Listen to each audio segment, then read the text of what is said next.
jusqu'à ce que Antero Henrique soit nommé, j'aurais été d'accord avec toi. Mais là, le problème, c'est que, enfin, le fait est que il a été nommé peut-être très tardivement. Je pense quand même ça a un peu intervenu trop tard parce qu'on sait que le mercato d'été se prépare, à mon sens, dès le mois de janvier, si ce n'est avant. Paris, comme j'ai déjà dit plusieurs fois, a perdu 4 années depuis que Leonardo est parti, parce qu'à la tête du sportif, à la tête de l'autorité sportive, il n'y avait personne. On va pas nous raconter que c'était Olivier Létang qui vraiment tenait ça. Pour moi, le club n'était pas tenu. Ce qui a poussé Nasser, qui avait déjà cette propension un peu à vouloir aimer à jouer à Football Manager, à trop s'impliquer dans le domaine du sportif, à trop s'impliquer sur le terrain. Maintenant, alors... Évidemment, on va attendre. Évidemment, enfin, c'est un peu compliqué de savoir. On est un peu dans le flou, mais il y a un nouveau shérif qui est arrivé. Depuis qu'il a vu Di Campi, on n'entend plus parler. Il a vu la mère de Rabiot, apparemment, c'est réglé.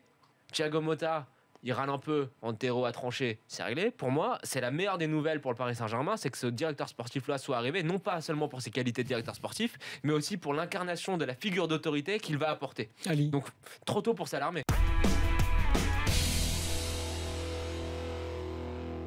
C'est pour dire que, quelle que soit l'équipe d'Allemagne, là on est un peu sur le fameux poncif de Lineker, le foot est un sport qui se joue à 11 contre 11 et à la fin c'est l'Allemagne qui gagne. C'est un peu l'impression que ça donne. Alors c'est vrai qu'à l'Euro l'an dernier, on les a eus à l'ancienne, on va dire, puisque bon, et voilà, ils étaient meilleurs que nous, mais on les a battus, c'est le foot, c'est comme ça. Mais derrière, les jeunes sont là. Et on a vu un débat animé avec Gilbert au début de la Coupe des Confédérations, puisque Gilbert défendait l'idée que c'était scandaleux d'amener une équipe bis, que c'était manquer de respect. Je lui dis, tu vas voir s'ils vont manquer de respect à la Coupe des Confédérations, ils vont la gagner ou pas loin. Bon, alors ils l'ont pas encore gagné. Le Chili, je dirais même que le Chili est favori. Il était déjà favori au début, donc il le sera sans doute. Mais peu importe, équipe bis et même parfois vraiment équipe bis, enfin bis sur le papier, parce que les joueurs, on le savait, sont très bons, mais alors agréable à regarder, des sautes évidemment de concentration parce que justement ce sont de jeunes joueurs, mais surtout un Löw qui peut se permettre de faire ce que nous on ne peut pas se permettre ou ce qu'on ne veut pas faire, de faire tourner, d'essayer, de nous montrer à nous tous les joueurs qu'il a en réserve, tout en sachant que son équipe A, non seulement elle est en tête tranquille de son groupe de qualif, mais qu'en plus elle est déjà favorite pour le Mondial 2018. Pour moi, si l'équipe de France Espoir est si dénudée, si tous les on prend la moelle épinière de cette équipe de France Espoir, c'est parce qu'on Deschamps les met en équipe de France A, qu'on les fait déjà jouer et qu'on ne leur laisse pas le temps. Alors de ce constat assez simple, j'en tire 3 conclusions. Le premier, ce que j'ai un peu énoncé, c'est qu'on ne sait pas gérer les jeunes.